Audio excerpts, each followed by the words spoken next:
Welcome back to the Sens Spotlight podcast, brought to you by the Sick Podcast Network. And before we get started, bet the beauties with Betway and scan the QR code on the screen or click on the link in the details section to create an account and download the app. Must be 19 plus. Please play responsibly. Betway is an official sponsor of your Ottawa Senators. Also, don't forget to like and subscribe to the show. That really helps us out, and hit that hype button on YouTube as well. That helps out the show. And huge win for the Senators, a really deflating loss on the weekend as well against Carolina. So a bit of, the best of, two worlds. And we'll kind of talk about where the Sens are at with Pierre McGuire once again, talk about the game last night and obviously, the game before on Saturday against Carolina. So it'll be probably a bit of melancholy, a bit of up and down, but I think it'll be a great show. So hit it. Turn up your volume. Because you're about to listen to The Sick Podcast. Sens Spotlight. Here's Alfredson bursts the speed, gets a shot away, scores! Daniel Alfredson ends the game in overtime and sends the Ottawa Senators to the Stanley Cup Final for the first time in franchise history. The sickest Ottawa Senators podcast. It's gonna be sick. And once again, we're joined by Pierre McGuire. Just kind of wrapping up the weekend. Obviously, the high of last night, destroying Vegas on the second night of a back-to-back, and also, a really kind of tough loss against Carolina on Saturday as well. Yeah, James Reimer wasn't particularly good on Friday. I thought Matt Solgaard, probably the play of the game against Vegas, was a penalty shot against Mitchell Marner.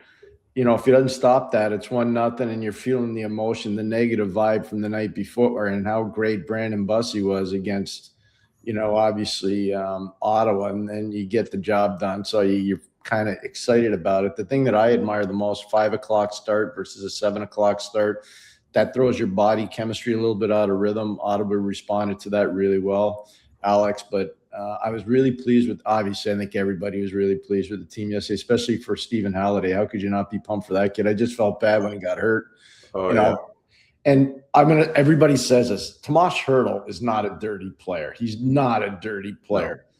It's an unfortunate spot where they collide together. Do I think there was frustration for Hertl? I do think he was a bit frustrated. Do I think he meant to hurt Halliday? Probably not. But again, where they collided, if there's just a foot further up the ice, it's nothing. Yeah. So I feel bad for Halliday. I feel really bad for Hertl because even though he didn't get hurt, he's not. I'm telling you, he's just not. I've known him too long. He's just not like that. If it was somebody else, I would have said, yeah, well, he's a dirty guy, but he's not. Hertl's not a dirty guy. I will say, if it was a Florida Panther, there'd be no penalty whatsoever on that. That's just the rule. It's not my decision, but the Panthers never get called for anything. But says Halliday specifically, I sometimes find it weird, and Travis Green, I think, has had, I don't put this season on him, but from the get-go, when Stephen Halliday was playing, you could say, okay, he's a good player. He's not, he's not a defensive ace, but he wasn't just like a complete mess in his own end. He was providing good offense on the second power play unit. You could see who he was as a player. And, you could tell that goals were going to come and points were going to come from him. And he's been such a good player. Pretty Tkachuk said post-game he thinks he's okay. Hopefully, that's the case. It looked, I worry about a concussion, but, I'm not a doctor and don't pretend to be. But he's been, thinking about this. In this season, that's been kind of a bit of a wasteland. He's been one of the brightest spots, and he seems to be, moving forward, like a real piece for this team. I'm not saying he's going to be a superstar or anything like that, but I think he can be a really good player, and I think there's even a possibility he can be a really effective top 6 player at some point in time if everything kind of keeps going the way it's going. And just really skilled. He has a pretty good shot, even though he doesn't use it maybe as much as he'd like. And I think defensively, he's really rounded out his game, and he's a big body too. So the Sens always like that. He's thick. He's a thick-bodied player for sure. People should go listen to some of our earlier broadcasts. We were kind of like being the cheerleaders for Stephen Halliday, saying this guy needs to play more. I remember when they were on the West Coast, Anaheim, LA, San Jose, and we were like, they got to start playing the fourth line, and Halliday's good enough to play, and he was getting like 6 to 8 minutes a game, and we were like, he needs to play more. Anyways, that's okay. you move along. He's getting his opportunity now, which is good. So the bad part of Friday night was bad in zone coverage. Not paying attention to little details. Obviously, some shoddy goaltending, just not good enough. So kind of just burn Friday and move on. And I thought they Saturday, and then you move into Sunday. And I thought last night they were full value. They were good, and good for Mad Sogard. I'm so happy for him. So happy. Big kid. He is such a, you know what? I'll never forget addressing most of the prospects the year that I was in Ottawa, and he was front and center, one of the top guys, just because of the way he carried himself. There was a professionalism to him. You could tell right away he'd been well raised. He was really focused on wanting to be a really good player. He was prepared to work hard. I remember going down to Belleville and seeing him a lot, and just his extra work that he put in with Justin Peters. So proud of that kid. I'm really, really, and I know he's getting to go to the Olympics for Denmark, which is awesome. He'll learn more there. But that was such a good reward for him yesterday against Vegas. I'm so happy for him. And, it's a funny moment when he was speaking to us post game where he's tall. I think he's 6'8". Like I'm a tall guy. He's taller than me. He's a big man. He's doing the post game scrum, and he hits his head on one of the skates up there. So tall. And you know what? This is the perfect segue, because I feel like before, and I don't profess to watch every Belleville game, but when he's come up to the league, he hasn't used that body. He doesn't look big. Like, he's a huge guy, but he doesn't feel big in the net. And I thought last night he felt big in the net. He was really aggressive. He came out. He was square. He used his size. He wasn't small in net. And, it's one game. I'm not going to get who knows? The Senators, it feels like they just need one guy to hit it. And maybe it's him. But I'm really happy for him, because, even if he's not playing next season consistently, who knows? But if he's at least an option, right? Because it's felt like this season, the Senators, there's a reason why Levy Marilyn was the backup for so long, was that they didn't feel comfortable with anyone else coming up, right? And Mad Sogard had a really bad outing in Colorado in relief. You're like, oh, that doesn't inspire confidence, but he's played well in Belleville of late, and good for him. And maybe we'll see. Who knows? Like, you just need one. Just make yourself an option. You're probably in a battle with Levy right now, so you got to make yourself an option for next year. I'm not counting on him being the starting goalie for Ottawa, if you're asking me. So there's a Ben Bishop quality to his game because of the size. There's an Anthony Stolarz quality of the game because of his size. There should be not that there is right now. There should be a Thatcher Demko quality to his game in terms of athleticism and quickness and mobility and flexibility. You're right. He's a huge person, and sometimes when he's not on his game, he obviously doesn't look big in goal. And also, I remember watching him early on in Belleville, and I remember saying to Justin Peters, I said, you know what? There's a Pekka Rinne quality to him that I see, and he's a little bigger than Pekka. Pekka's 6'6". This guy's probably 6'7", 6'8". Yeah. He's in there. I mean, he's over 6'7", but I don't know if he's 6, but it's tall enough. Yeah. But still, there's a Pekka Rinne element to him, and if he could ever find that ability to be consistently big in net, then you got something. Then you really do. But I can tell you, he's coachable. Yeah. He's really receptive. He's a good teammate, and he's a fantastic person. He's a fantastic just the person. Greatest. Like, him and Levy, I have all just great kids, awesome. Yeah. But maybe bigger picture, there's still a ways out. There's 7 points out of a playoff spot right now. Mm-hmm. But again, if they can beat Colorado, I'm just hoping for a prayer. It's the first time they beat a playoff team that is currently in a playoff spot and was in a playoff spot when they played them since Montreal on December 4th or something. That was the last time the Senators beat a team that was in the playoffs when they played them, and a team that is still in the playoffs to beat. I'm going to say Bruce Cassidy probably let his fellas have it. Maybe he didn't let them have it after the game, but they probably were awful. They're probably getting it today. And again, I'll say probably the play of the game, because if they score, maybe it's a different vibe. But they put all their eggs in one basket. They wanted to win for Marner in Toronto on Friday, and they were able to do it. They did it. And you know what? Good for them. And they made Toronto look bad. They did. They made Toronto look bad, especially out of the gate. And you can't let Eichel free in the first 30 seconds of the game and expect to win, which is what they did.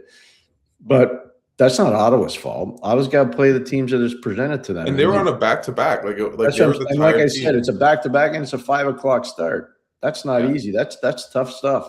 And they're coming off a game where they're completely demoralized. They can say whatever. I know they had a good third period. I get it. I watched it too. But Bussy was great. But it doesn't matter. It's a 60-minute game. There were a huge portion of that game where they weren't relevant at all. Talking about Ottawa. Yeah. No, and that's the thing right now is like there's still my story at Sportsnet today is like, okay, it's likely a lost season.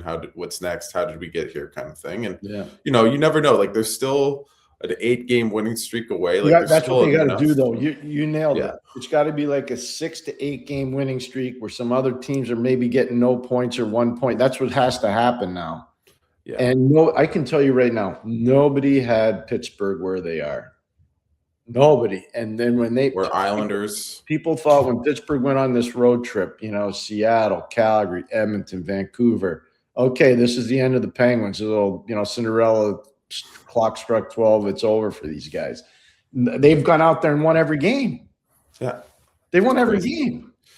Yeah. And they didn't just win in Edmonton. They went into Edmonton and they pile drove the Oilers. Just pain. I will say the Senators have the opportunity to do that later. Like their schedule, I know, everyone has a condensed schedule and everything, but they have one basically road trip out west again. And all those teams outside of Edmonton are not very good. It's Calgary. Yeah. No, keep going. Calgary, obviously Edmonton's good. Vancouver, who sucks, and Seattle, who's a whatever type of team. Yeah. And they're going to be all in the Eastern Conference. Don't forget, when we're watching this team play, they played 16 games in about 30 days, 31 days. They have this this stretch of hockey is just crazy for them on the body, everything. If they can beat Colorado, their schedule lines up. You play. A couple teams that you can beat. New Jersey's been playing a bit better, but they're a pretty beatable team. They have a stretch where if they played the way they did last night, they are going to win a lot of games. And I do think the goaltending looks, who knows, but it does feel like the past week, even Reimer had a bad game against Carolina. I know people gave me a lot of flack for it because I thought the first 2 goals he got hung out to dry. Obviously the third goal can't go in. But he's given up 1 bad goal, in my opinion, in his 4 starts. And that's better than what the Senators were getting before him. Yeah, right? No, that's fair. That's fair. That's really fair. That's a good way to look at it. I'll just say this. I know there's a lot of moral victories around the league, but as Saturday night, I keep confusing Friday and Saturday, but Saturday night, I just didn't like how engaged. They weren't engaged for most of that game. I know the third period more engaged. I get it. I totally get it. But I just didn't like the commitment to the game on Saturday night. I just didn't like it. No, and their changes were awful. There wasn't a lot of fight back. We talk about it. I don't know. Did you ask the coach about line changes? Against Carolina? No, the whole year. We've talked about this. It's one of the pet peeves I have watching them play. Their line changes are terrible. No, I did ask him last year, and he kind of didn't give me if there's another goal, I'm going to ask him because it was just that Carolina game was so dispiriting. But what I found interesting, and I sent this to you, and I will say, it's 2 games, small sample size, all the caveats in the world, disclaimers. But I felt their PK in the last 2 games has looked way more aggressive, way better against 2 good teams that are good power play. It's not like they were playing against, Vancouver or something like that. The 1 goal that goes in is just a ricochet. That's not a breakdown. That's not a oh my God, what are you guys doing here? And, I asked. It's 5-on-3 too. It's off. Yeah, it was a 5-on-3, and they killed the 5-on-3 yesterday. Vegas had chances, but there weren't any kind of what are they doing on this PK? And I asked Travis Green on Saturday, was it, I think, saying what are you going to do with the PK? And he said, we're switching. I'm like, whoa, okay. And he switched out Baumgartner for Mike Yeo. Mike Yeo's track record on the PK the past 2, I think in Vancouver wasn't great, but it's looked better. And, again, I just wish like the goaltending, like the PK. Why wasn't this addressed in November? Why wasn't this addressed earlier? Because I think, honestly, if it was, this team would be fine. They would be in at least a wild card spot. They would. Exactly. And maybe higher. Maybe, I mean, it's so congested, but they would not be 20% according to Money Puck chance of making the playoffs. Right. They'd be at least 50, probably in a spot, maybe even 60, right? Mm-hmm. Because you can count the number of games if lost away. But I think they deserve a lot of credit. Like, it's been a hard season, but the way they played against Vegas on the second night of the back-to-back, I'm not going to have any qualms really with the effort this year.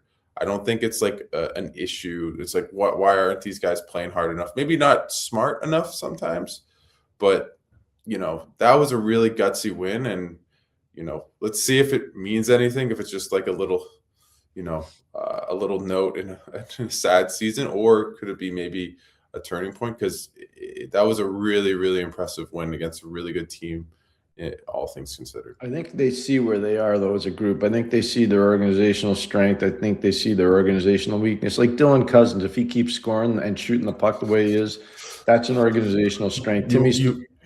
Go ahead. You want to know a crazy stat?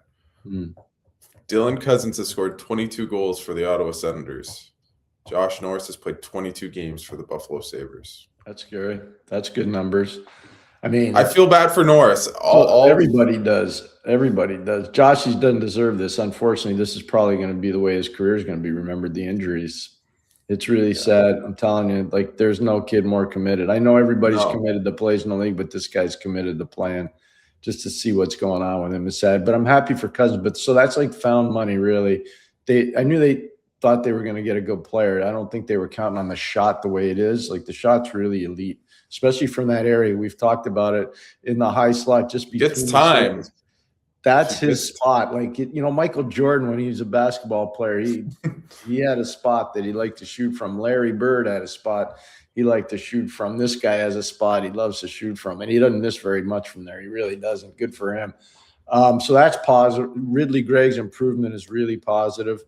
That we keep talking about the right D, but you see what they did. They moved Spence up. They play him with Shabbat. Jensen's out. Matt Polo's in. You kind of see they're figuring it out. Maybe it's taken a little longer. Maybe there's been some internal loyalty that maybe shouldn't have fostered, but it has. But it has. And then they put back Jensen last night, right? And I mean, I didn't think he was great, but they did the job. And no, I get it all. What I'm just saying, like, I think they're realizing as a management team, more than as a coaching staff, as a management, okay, we see kind of where we need to fix some things, that's all part of a building program. You just can't say, oh yeah, we got to do this. You can't do it all. You got to piece by piece by piece. That's how you build a house. Same thing when you build a program. Yeah, and I think, what's interesting is Travis Green talked about how much he has liked Clevin and Spence as a third pairing, and I think the past handful of games that duo has been really effective. Yep. And then you put Clevin up, or Spence up with Shabbat. Manpal and Clevin I don't think they're good enough puck movers together, especially against a team like Carolina, kind of a bit overexposed. You put Spence and Clevin back together. It's almost like, well, maybe should you put Manpalo and Shabbat together? I actually don't hate that. I'm not saying it's like the solution long term. I'm not sure about that one. But here's what I'd say. I would try it. There's nothing wrong with trying. I think you're in that position now. You've earned that opportunity to try it because you are where you are in the standings. Yeah. It's like I look at all these American League teams that have older players that are out of the playoff push. If I were those teams, I'd be moving anybody 28 or older that I didn't think had an opportunity to play in the NHL. I'm moving them, and I'm bringing up a whack of guys from the East Coast League, or I'm signing college free agent. I'm getting some different looks in there. So, guy, you can say either he can do it or he can't do it. And it's the same thing in the NHL. If by the time you get past Olympic break, and let's just say like we talked about this, you're double digits out, move guys out that you think are not going to be part of your long-term solution. and bring guys like Halliday up and don't play him 12 minutes, play him 16 minutes. Yeah, especially if he's playing well. That's the thing I never understand is like, it's like I don't trust him, but then if he's playing well, like I still need more time. It's like, well, just play whoever's playing well. But he has been doing that. Like he got a couple looks on the top six the past couple games, and I would like to see more of that. Like I'd like. I think to you're see gonna. That's why I said what I said to you before, Alex. I think they're recognizing like where they are as a group. It's pretty apparent by some of the moves they're making in game and what they're doing between games. So I think that's really, for me as a fan and somebody that really watches them and is invested, I think that's a positive. You know, I'll give you it's an Ottawa tie-in. I coached Shane Knighty his first year pro, and he ended up having, I think, an 11-year NHL career, but he started in East Coast League. And after about 10 games, I think, I knew he had to go up. I knew. But I knew if I moved him up, I was never getting him back. And I knew if I wasn't getting him back, we were going to be life and death to make the playoffs. Just we weren't deep enough at that position. But that's your responsibility when you're part of a group and trying to build it and make kids better. That's your job. Move guys up. So we moved him up. And the next year, he didn't start. He was playing in the NHL.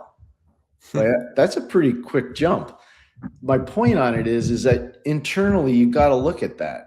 It's just part of the process of building a pro hockey team. And if you're so worried about your record at the American League level or the East Coast League level, then you shouldn't be working there. I'm just telling you, that's not your job. Yeah, no, and you know what's interesting is like Staios has preached that like we want more internal growth and everything, but it doesn't feel like guys have really been given that shot. Like Jensen has played in the top four essentially the entire season. Yeah. And I don't think he deserved that leeway after the 20 game mark. Not because, you know, I have any, you know, like great guy, you know, consummate professionals. He works his butt off. It's not but at a certain point, if you're not playing well, gifts like it's not because the reason why I say like try Manpalo isn't because I'm like, he's the savior. It's because it isn't working. So try something new that maybe might work. And if it doesn't, maybe you learn that Manpalo's not, you know, that Jensen's better, or maybe that you realize Manpalo's better on a third, whatever pair. But just try something new. Let guys that have some potential come up. And I wonder if there's a couple injuries. Like, do you get a Burko? Do you get a Kaliev? Guys that could maybe impact the team, you know, bring a bit more of, you know, a shot that's with probably coming. Yeah, that's probably coming after the Olympics. I wouldn't let them have their run here. They got Colorado, they got Jersey. Then here's the one that I think we've always talked, they're right on this fine line. Yeah. You know, and it's like I do it in 4-game increments because if they go 0 for 4, they're toast. If they put points in the bank, then they're good. So they've been putting points in the bank. They're surviving. They're keeping, even though they're falling back, they're still surviving. But if you go into Pitt and you go into Carolina, and that's a back-to-back, that's after their last 2 home games before the break when they play Colorado and Jersey. If they get smoked in those 4, like, okay, now you know where you are. It's over. It's over. Like, you're not making it. Yeah. Yeah. And maybe you win both, right? Like you. Well, then it's a different. That's what I'm saying. If you win, like if you win them, it's great. For me, if they can beat Colorado, you know, maybe I feel like we've done this, you know. If, you know, my grandmother that's a had situation wheels. the teams put you in, though. That's what they've done. Sure. But I will say, if they can beat Vegas and they can beat Colorado, that feels like, whoa, we have some confidence here. You go New Jersey, they're not a world beater. They're a decent team, but they're not a world beater. Coming off a road trip, too. Coming off a long road trip. You beat them, again, you know, ifs and buts, you know, if my grandmother had wheels, I'd be a bike. Or she'd be a bike, sorry. But yeah, it just, maybe I would be too. I feel like I'm riding the roller coaster of this team on a bike, which is a great metaphor to think about.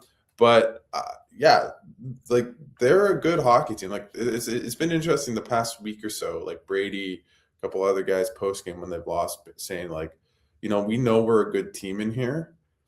And I don't think that's BS. I don't think that's just lip service. I think they, you know, you look at every analytic, they're a good team, right? It's just they haven't got saves. Their PK is wobbled. And, you know, I think they're good offensively, but they can't outscore their problems like other teams, right? They have to be in these games all the time, and unfortunately, they've lost too many 1-goal games because of those fine margins. But they're a good team, and I think, I think what I'm trying to say is that they've played well enough, and there's enough promise to believe that if a couple things get fixed, like the PK goaltending, where it's even just okay to decent, that they can go on a run, right? But the next 5 games, if they can survive till the Olympics and still be 5, 6, 7 points out, I think they have a chance to maybe do what St. Louis did last year in the after the break, go on this like crazy heater, because their schedule will open up. A lot of home games, less travel, less back-to-backs. It will line up for them. They just have to almost get to that spot.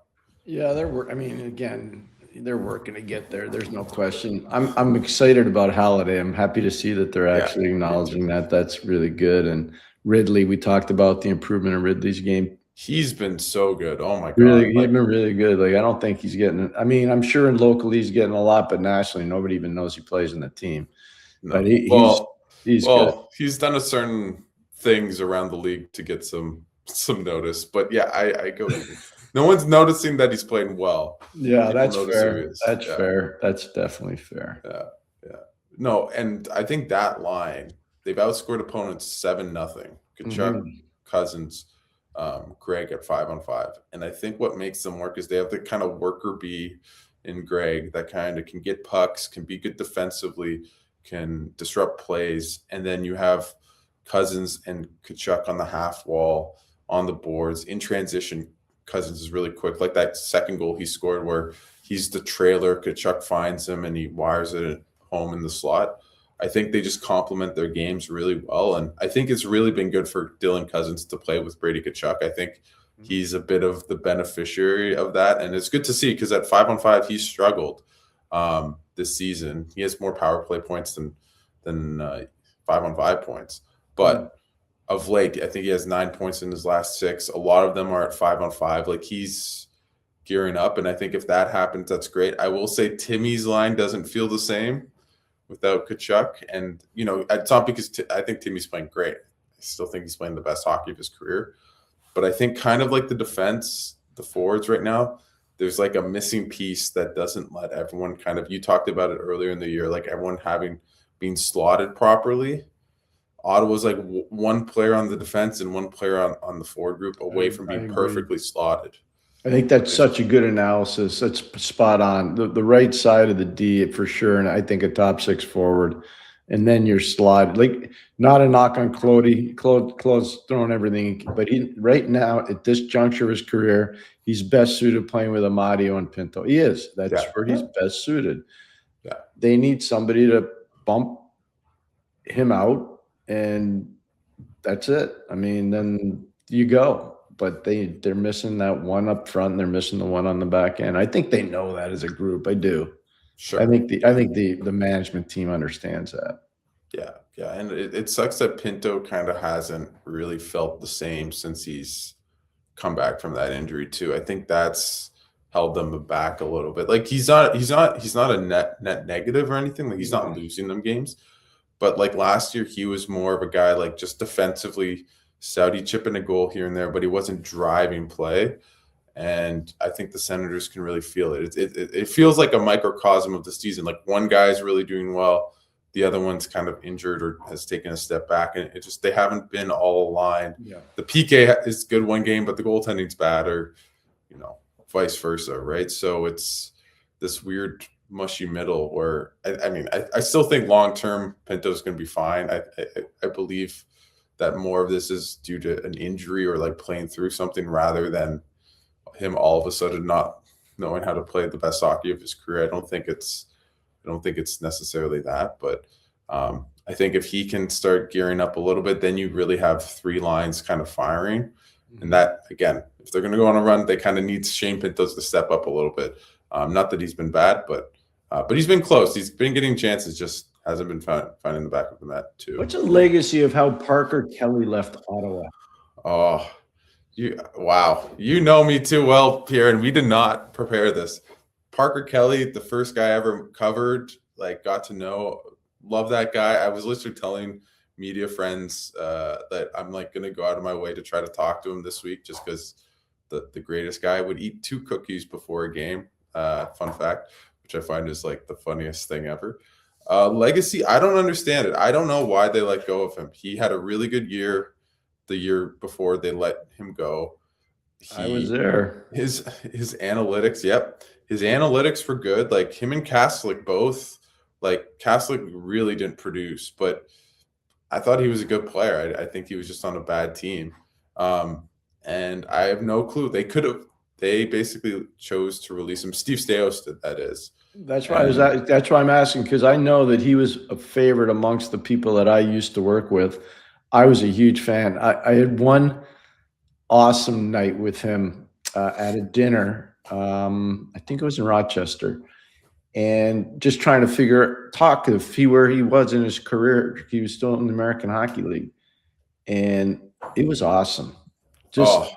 Mark Habscheid was his coach in junior, and I was doing TV, and Habby and I are really good friends. Habby coaches in Red Deer right now for the Sutter family. And Habby was telling me, he said, Pierre, I'm telling you, this guy's an NHL player, but nobody will give him a chance because he doesn't get a lot of points. And he did. Like, that's not his thing. But he doesn't need to get points to help influence the outcome of a game. And he goes, but he'll never get any sniffs because he doesn't score a lot. I said, well, let me go swatch. So I got hired and I went and watched him. I'm like, you know what? Habby's right about this. But I wanted to find out about the guy. Yeah. And I spent this really good dinner with him, just talking to him. He was actually talking and I was doing more listening. It was really good. He's like that. Yeah. And eventually he gets his opportunity to play in the NHL and he plays really well. And one of the things that hurt him in Ottawa when I was there was he would take penalties at the wrong time of a game. Yeah. And it would affect outcomes sometimes just because he was so aggressive. But I'm watching him play in Colorado now. And the only reason I'm bringing it up is because there's an Ottawa tie-in and he's coming in. So good. He's been so good for them. And he and Jack Drury together, you watch these two guys, like they're a problem. And there's another Ottawa tie-in because Jack Drury's father, Teddy, played for the Senators when I was there. I brought Teddy to Hartford.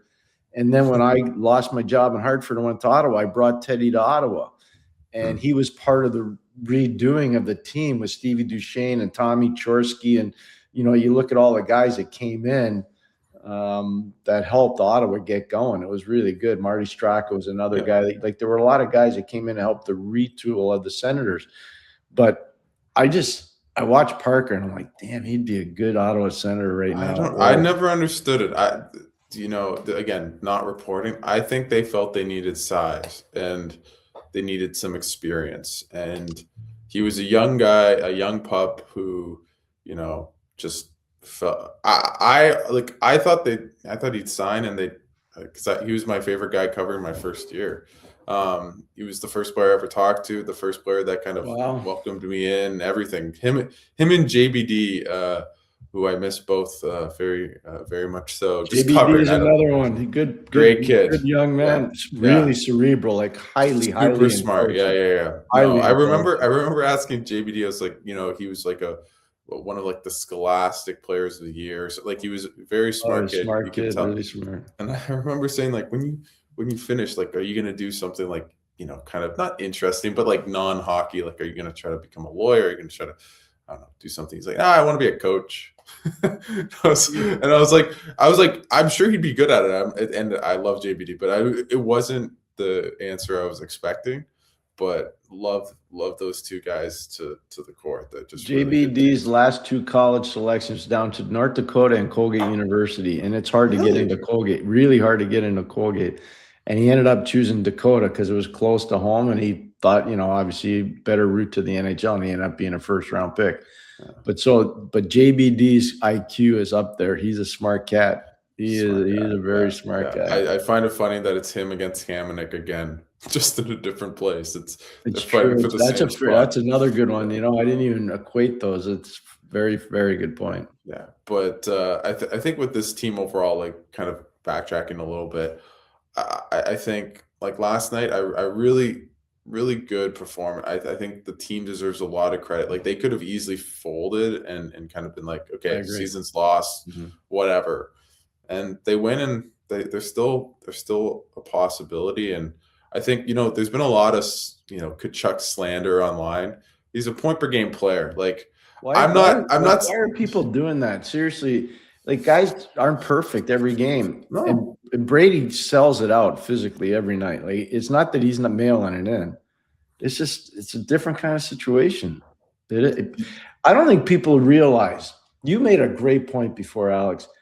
Like, Pinto hasn't been the same since he came back from injury. Brady missed a whack of games. And, like, skating wasn't always Brady's big suit. Like, it takes a while to get the big man moving. It's a hard time to come into the league. When you come back after an injury right around U.S. Thanksgiving, that's when the speed of the game goes up about a gear and a half. And I don't think people understand that part of it. It's really, and I'm not knocking anybody. I'm just saying that part of it is, unless you're in it every day, you don't understand, because you see it at the skates in practice. You just see how much quicker guys move the puck. You see how much more quickly. Well, you set Jarvis's goal the other day, the catch and release against Ottawa. Oh. So in the beginning part of the year, that's not happening. I'm telling you, that's not happening. But now we're into January, middle of January. So now rhythm kicks in, reps kick in, strength kicks in. And you see that like, there are not a lot of guys that can do that. But he's got that skill set, that fine motor skill set that you can do. And that's an example of what I'm talking about. Brady missed all that time. He doesn't have that back yet at the same level that a guy like Jarvis has it. And remember, like, he injured his thumb, like, when he shoots, it's not like even like that affects you on every play that you have as a player, every shift, right? And he's probably still not like 100%, right? And like that goal he scored in New York when he had that huge game 2 weeks ago, you're like, oh my God, that shot, like, you hadn't seen it in so long. Not because, I don't think it's because he forgot how to shoot. It's probably because it's still been kind of wearing on him a little bit, or it's not kind of fine-tuned because he's still kind of a little bit hampered with it for a little while. So I think he's gearing up, and I think he's played really well. And, he's not a defensive savant, but he's been better on that side of the puck. I thought he had one really bad game in Utah where I think was like fair, the criticism, but outside of that, he's not like just running around and they're giving up, 3 goals a night when he's on the ice. Actually, that line of Kachuk, Greg, and Cousins hasn't been scored on once, right? And I'm sure they will be if they stay together at some point, but they're not holding Ottawa back at all. Yeah, go look at the minuses for Vegas yesterday and tell me what you think of their star players.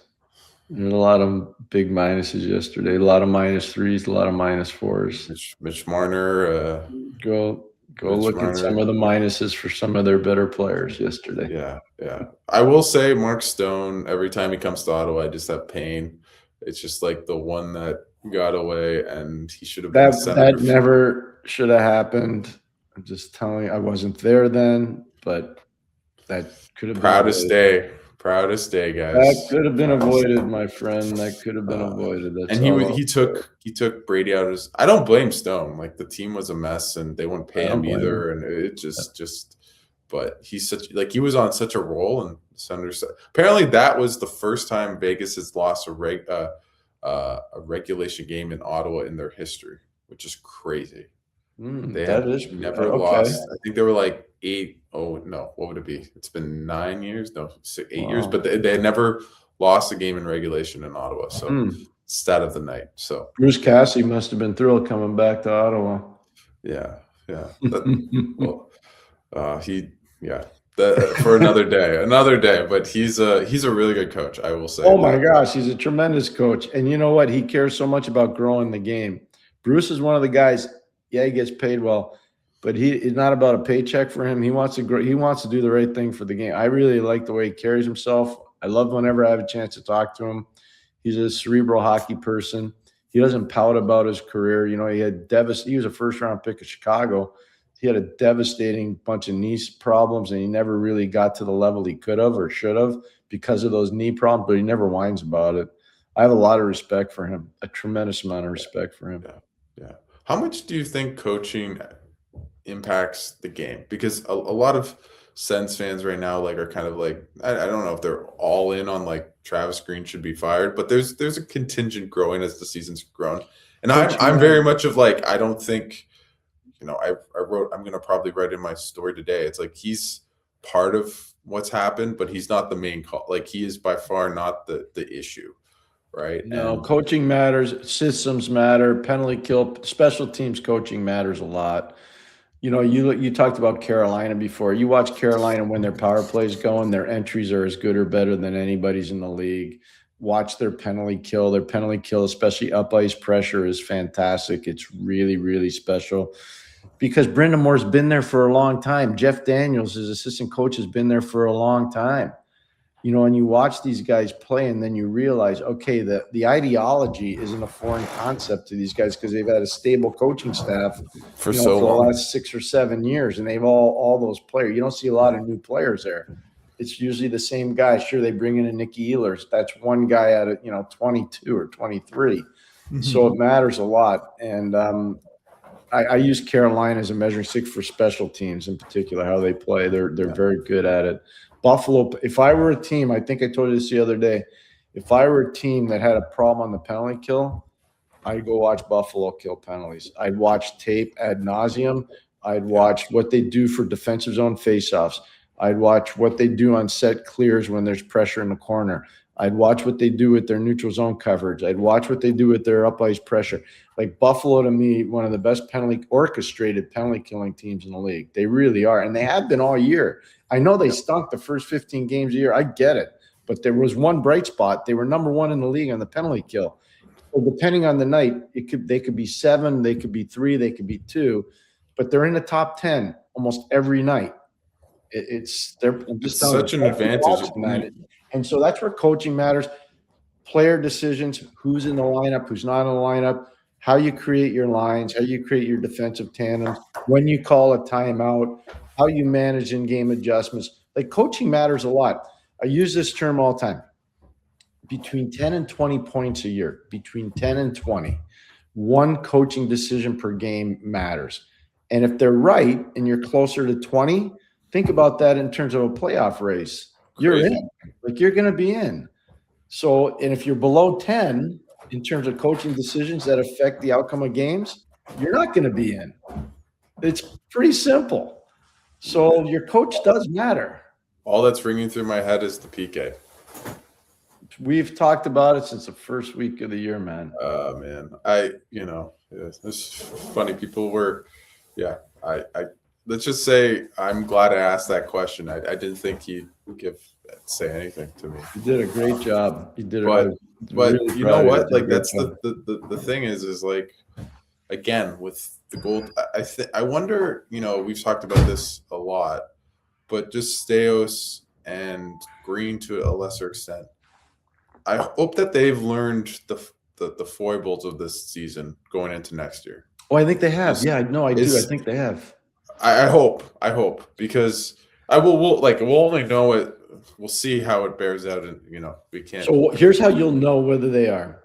Go watch the roster fluctuation going forward. Like if they say the Ottawa Senators have a press conference, let's say 4 days after the Olympics end, and they make a player acquisition and it's a top 6 forward or it's a bottom defenseman, but on the right side, then they know. And if you don't see anything happening, then they're still either trying to find the right fit or they don't have a clue. But I personally think I see it happening like slowly what they're doing, that they kind of get it. They know.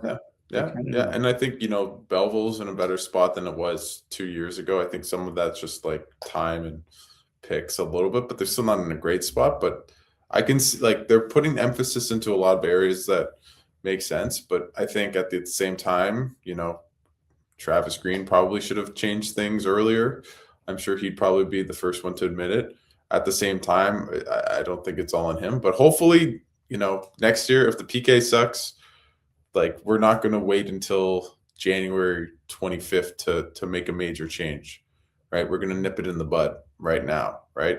Oh, our goaltending, we have no goalies. Okay, let's pick up a Brandon Bussey off waivers, which just pains me that, You know what? A lot of people could have picked up Brandon Bussey on waivers. How about Edmonton? Like, you can go around the league. Sure. So what I'm going to do is I'm going to give credit to pro scouting. Yeah. A lot of credit to pro scouting. And that's a part of the business that a lot of people just can't wrap their head. I know everybody says, oh, yeah, this guy's a pro scout. So when you're pro scouting, what are you looking at? Are you watching two teams in one game? Or are you watching one team in a game? Like, are you watching players that are ascending or descending? There's certain ways that you pro scout in terms of evaluating players. Yeah. And a lot of teams don't get it right. And one of the teams for a very long time, didn't get it right was Ottawa. They did not get it right, man. I will just say, I'm going to be cautious with my words, but look at a couple of the major moves since Steve Stais pro scouting. Fabian Zetterlund, would call that a win. Nick Jensen, I feel a bit more muddied because he had a really good start, but again, not a win. And Chychrun is, you probably think you could have got more for Chychrun, even coming off a down year. They only got a third. Just on the age differential. Exactly. You look at Linus Ullmark, and hopefully, again, who knows? And he was backup, and we haven't talked about it. He was the backup tonight. Found out pregame. And we'll see. He was in the room. I'd imagine he starts in the next couple of games if he's good enough to back up. I got to think he's going to play one of the next two. He's either playing against Colorado or Jersey. I wonder if they wait Jersey just to not throw him to the Wolves. I think that's a good call. Yeah. But let's say he's still not where he might be a bit better than he was before his leave, and hopefully he is. I'm sure dealing with what he was dealing with, it was on his mind and probably didn't help him. I still think that game in Toronto, he really looked flustered, which kind of makes sense that he took the leave. But if he's not Vezina caliber or close, that's that's another thing, right? So a lot of interesting moves that Dylan Cousins probably worked out. But anyways, we digress. But Pierre, thanks so much for taking the time and doing this. I love doing this with you. I told you. It's been awesome. It's the best way to start my day. I love doing this with you. Thank you. Awesome. So we're on Wednesday, I believe. Or Thursday. Thursday. But thanks, everyone, for watching. We really appreciate all the support. Stay safe with the weather. Stay safe, and hopefully the Sens can get some saves. Yep. But we'll see you guys soon. And that's a wrap. Hope you don't miss us too much until next time. Follow the Sick Podcast Sens Spotlight on YouTube, Instagram, Facebook, Google Play, and Apple Podcasts.